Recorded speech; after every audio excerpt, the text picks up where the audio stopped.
Hello, and welcome to My Week in Baseball. I'm your host, Phil Estruth Harrison. You're listening to Season 3, Episode 4. All episodes are available in both video and podcast format at myweekinbaseball.com or subscribe on YouTube at My Week in Baseball. And be sure to click the like button too.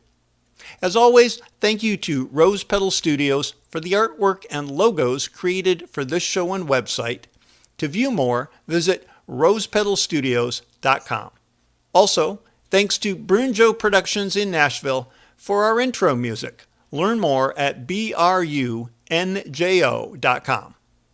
Well, today we've got 3 human umpiring related incidents that make you wonder if robot umps would be a good thing. A truly amazing play by Reds shortstop Elly De La Cruz. A look at Isaac Paredes, Tampa's third baseman, and how he got to Tampa in the first place. Possibly the worst deal for a player this offseason. And more news from Oakland, both bad and good. Of course, we'll also have a trivia teaser, a timely Blimerick, our baseball limerick, and our blast from the past featuring Reds Hall of Famer Barry Larkin along the way. So let's get right to it. We'll start with our trivia teaser. So credit for the information in this question goes to Joe Posnowski, author of Why We Love Baseball, which I reviewed in the previous episode. That's Season 3, Episode 3. Anyhow, the question is a two-parter. First, in what situation can an entire team both begin a game and end the game with the exact same batting average? And 2, what Cleveland pitcher achieved this feat? Plus extra credit if you can name the year it happened. Now I'm going to give you a hint. It's only happened once that every member of a team began and ended the game with the same batting average. Next up, 3 umpiring related incidents. The first one, I have to give credit to Brendan Kuty and Chris Kirschner of The Athletic. And this has to do with Aaron Boone, the Yankees manager, being ejected. And this is crazy. So this is the very first at bat of a recent game.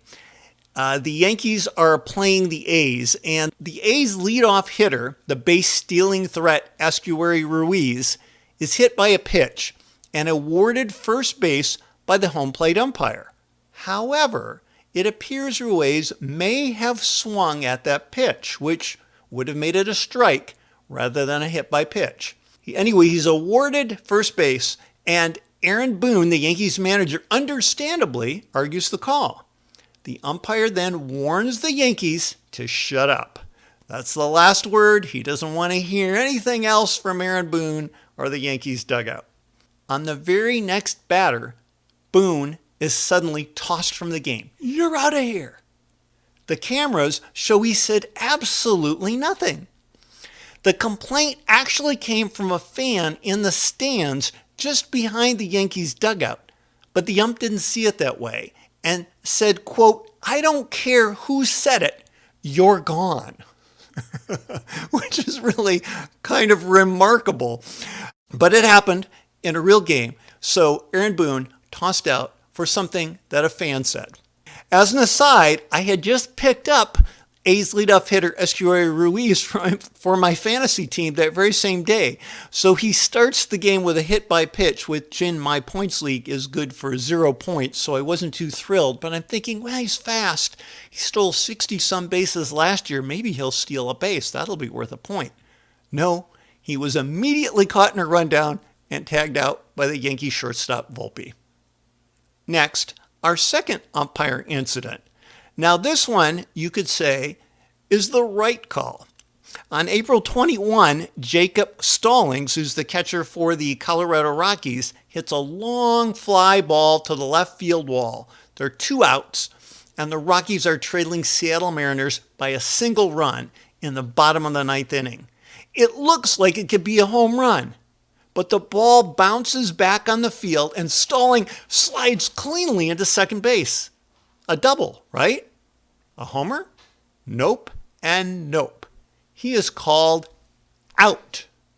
How is he called out? Fan interference. As that ball reached the left field wall, a fan clearly leans over the yellow line demarking the field of play and holds his glove up and almost catches the ball. The ball then drops down, hits the left fielder's glove, again could almost be caught, bounces off the wall and back onto the field of play. So here's something interesting about how the rules work. According to MLB.com rules, when a spectator clearly interferes and prevents a fielder from catching a ball by reaching, here's the key part, by reaching onto the field of play, the batter is ruled out. And that's exactly what happened in this case. And so the umpire actually did make the correct call. Very, very disappointing to the hitter, who thought he had a home run, or at least the ball bounced off the wall for a double. The interesting thing about this is, though, that you can interfere with a ball if the ball comes into the stands. If the fielder is attempting to make a catch in the stands, if the fielder is leaning over into the stands and you, the fan, interfere, that's not a problem. That would not count as an out. So in this example, if the ball was clearly over the wall in the stands and the left fielder had attempted to catch the ball in the stands and missed because of fan interference, then it would have still been a home run. Anyway, the Rockies do go on to win that game 2-1 in 10 innings. Next, the third of our umpiring calls.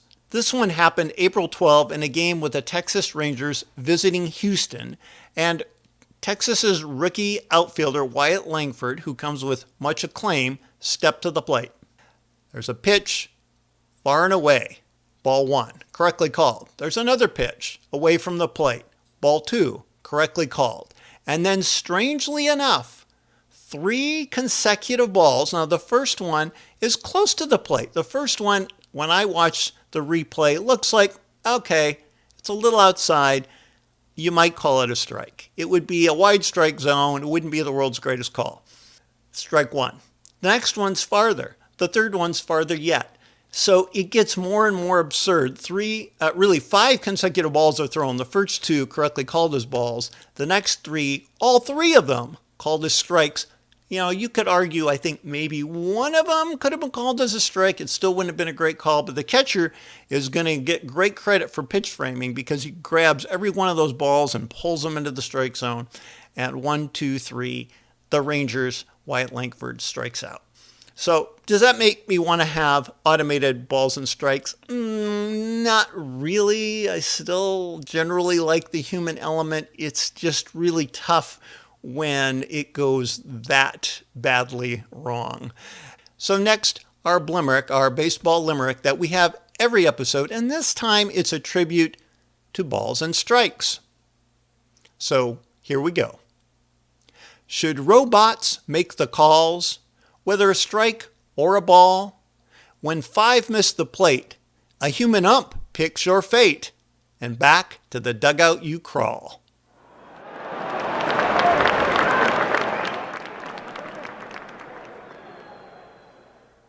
Next, an amazing play by Elly De La Cruz.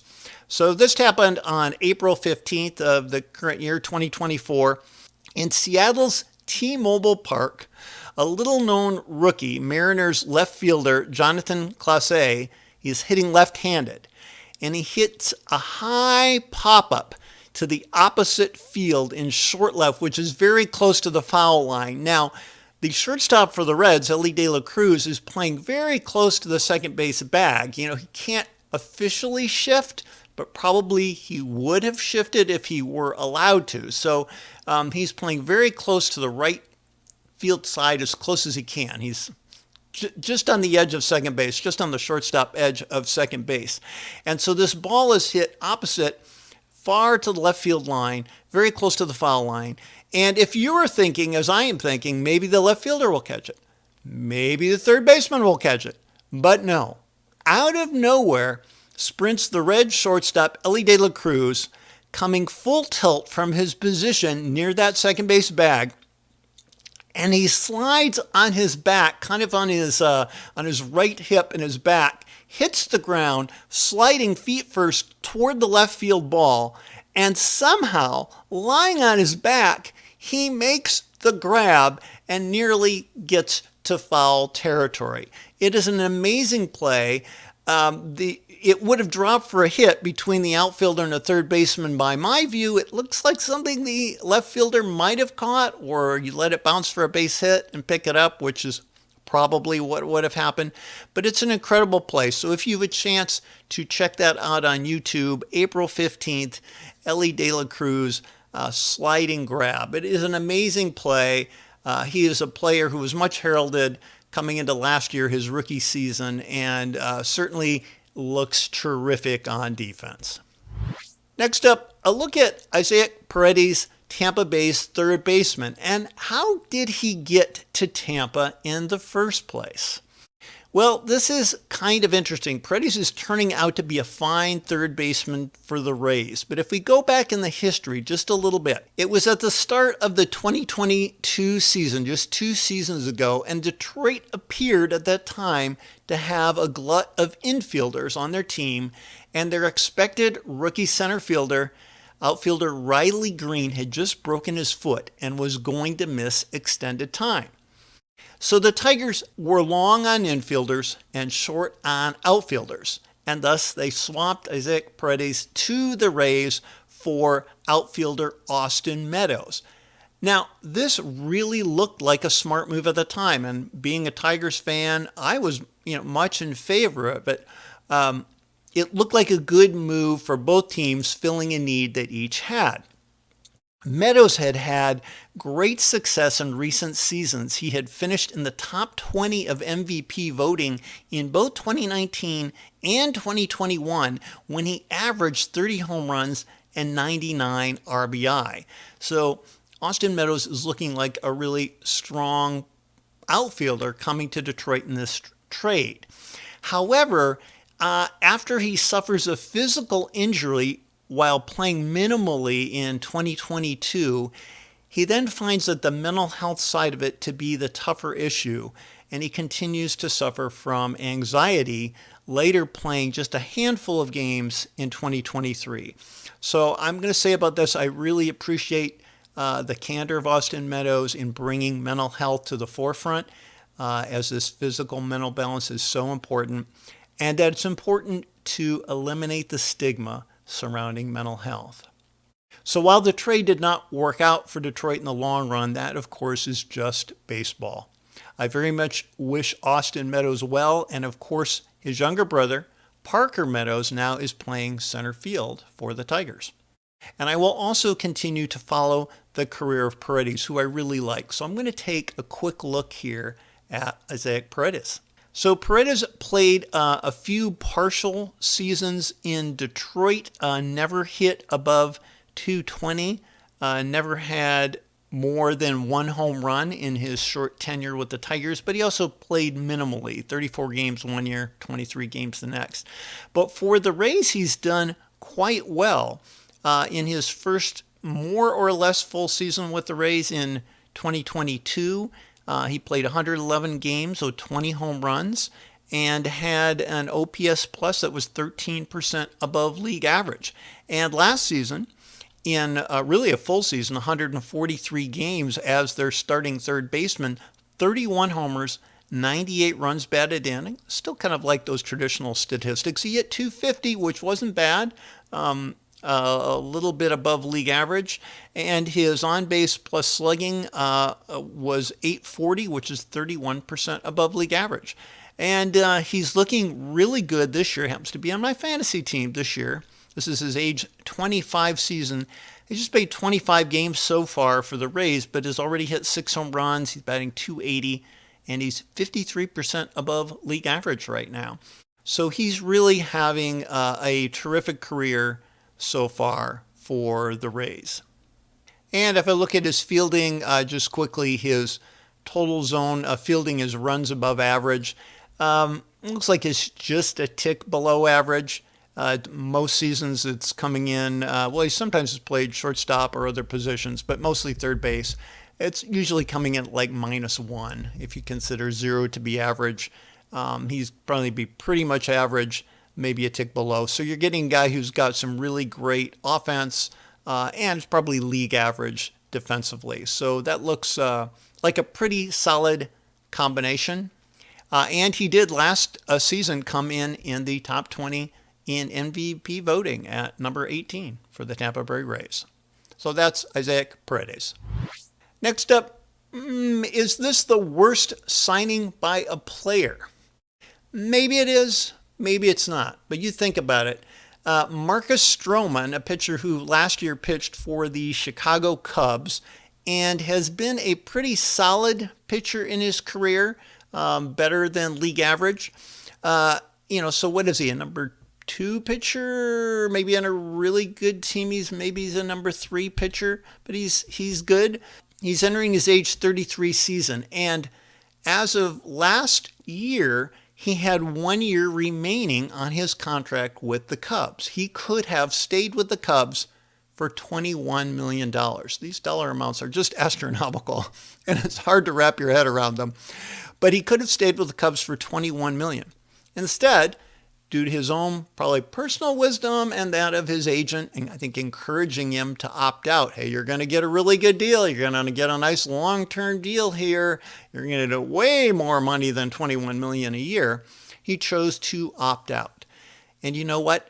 It didn't work out that way, at least on his average annual salary. He did end up signing with the New York Yankees, which is great for the Yankees, but for less per year than he would have made. He chose to take a 2-year contract for $37 million. Well, he was already going to make $21 million. So what does that make the next season? $16 million? If you said he 21 plus another season at 16. So he's really averaging less per year than he would have made with the Cubs. There is a vesting option for a 3rd year depending on incentives. I think that means innings pitched. So did he come out ahead? Well, he certainly came out behind in the amount per year. And I think he probably got some poor advice from his agent about how well he was going to do. Still, he did get a longer contract which when he's in his early 30s, that might be important to him. And he has that vesting option for a possible 3rd year. So is it really the worst signing by a player? Well, he certainly took less per year than he might have made. And there have been a lot of other high-profile signings of players who have many opt-outs in their contracts. But this one just stood out to me because he clearly was making less than he otherwise would have. Next up, something to honk about.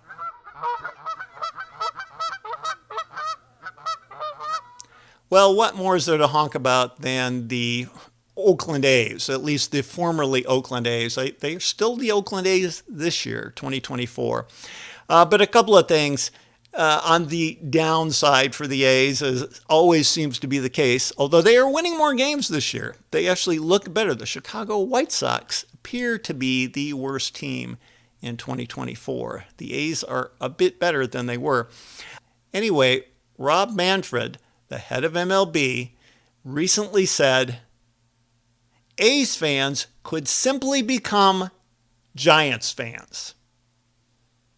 Really? That's his empathy for the people of Oakland.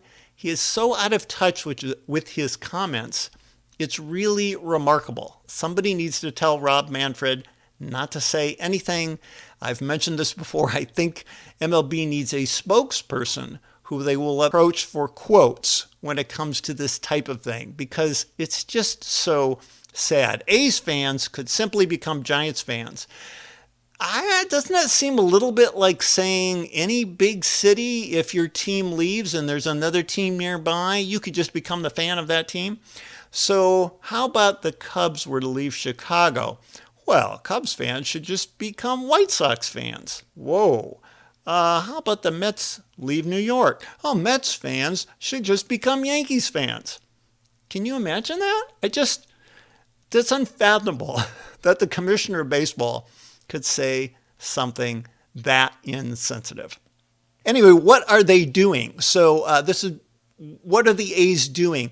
So this year they're still the Oakland A's, I say that in air quotes, they are still in Oakland in the Coliseum, but that lease expires. And they had some options. We talked about that on a previous episode. Ends up that they are going to move 95 miles away from Oakland to Sacramento. They will play in the home of the AAA Sacramento Rivercats, which is perfectly fine. I'm sure they'll upgrade the stadium a bit. It won't be quite Major League standards. It'll probably be good. There's some fans who will come from Oakland. They're going to be fans around Sacramento, and it's a smaller stadium. Maybe they'll be able to fill it up more. So in that respect, maybe. But it's a 3-year deal. So these Oakland A's are going to be wandering without a true home city. In fact, they won't be called, believe it or not, they won't be called the Sacramento A's. No. They're just going to be known as the Athletics. But for the next 3 seasons at least, they're going to be playing in Sacramento. They do have a club option for the 2028 season because no work has been done on a new stadium in their supposed coming home of Las Vegas. So it's really unknown how long it might actually take to build a stadium in Las Vegas. So that's how it's going. The Oakland A's will be moving to Sacramento, becoming simply the Athletics, and playing at the AAA Rivercats Stadium. On the positive side, there was good news in Oakland, and this had to do not with the Oakland A's, but with the Oakland B's, the Oakland Ballers, who we've also talked about in a previous episode. The Ballers are part of the Pioneer League, which the Pioneer League itself, even though the Ballers are new, the Pioneer League has been around since the late 1930s. And credit to Melissa Lockhart for her article from The Athletic on this. This is the signing of Kelsie Whitmore by the Oakland B's. So she will be the first woman to play in the Pioneer League. And the Pioneer League seems to me, I'm trying to figure out, where would you put this as a league? It seems to me that it might be akin to a short A-League season. A lot of the lower level teams were left off of MLB's roster after the pandemic years, but I'm going to say it's kind of a low A league or, right around that level. It's kind of an instructional league. Anyway, Whitmore has been a two-way player, but she's just going to be used as a reliever for the Oakland B's, and their season starts in May. So I'm really excited to see how that works. And it's just great news to have Kelsie Whitmore signing with the Bees. So to me, that's really good news for Oakland in some respects. And I think you're going to have to focus on the positives as much as we can. Next up, our blast from the past.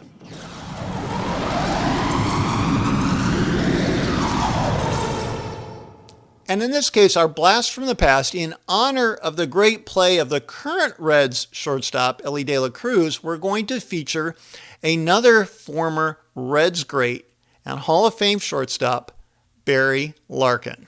Of course, Barry Larkin went to the University of Michigan, which doesn't hurt matters, but let's take a look at some of Barry Larkin's stats.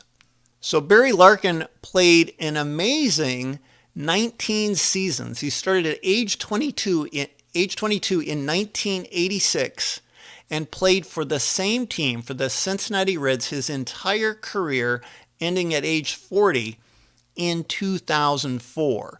He is a career 295 hitter with a career on-base percentage of 371. That's terrific. Career on-base plus slugging of 815, which is 16% above league average for his career.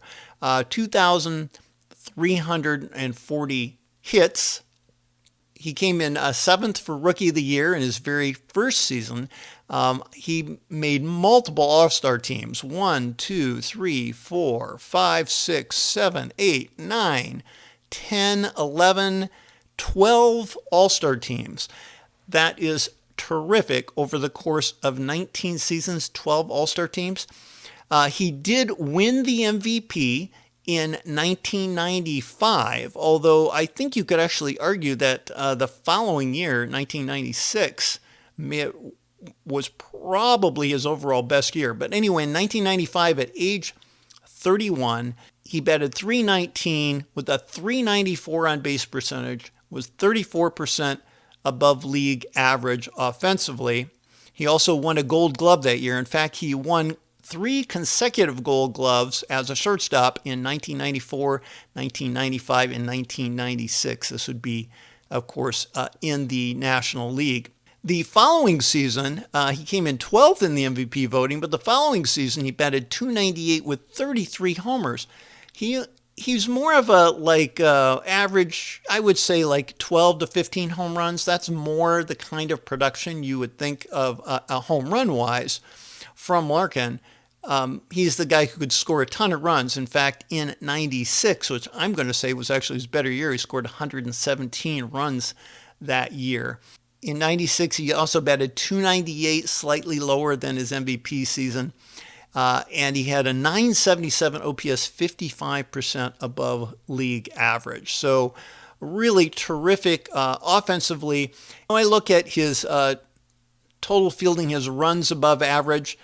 So in 19 seasons at shortstop, it does show 28 total runs above average, which is quite good. That's a yearly average shown of about 2 above average. So certainly a good fielder, a plus fielder, and he did win 3 Gold Gloves during that time. He always played shortstop. In fact, almost every game in 19 seasons, he had nearly 2,100 games at shortstop, 2,085, and just a handful of games, 3 at second base, and a couple of games, 3 games at designated hitter. So nearly every game, nearly every inning he played was as a shortstop. So kudos to Barry Larkin, our blast from the past. And that takes us to today's trivia answer. So I'll always remind you of the question. In this case, it's kind of a 2-parter. Half credit if you get at least part of it right. In what situation can an entire team both begin a game and end the game with the exact same batting average? So the answer to that is a no-hitter on the very first day of the season. Everybody in the lineup starts out with an average of .000. If it's a no-hitter, they end the game with a batting average of .000.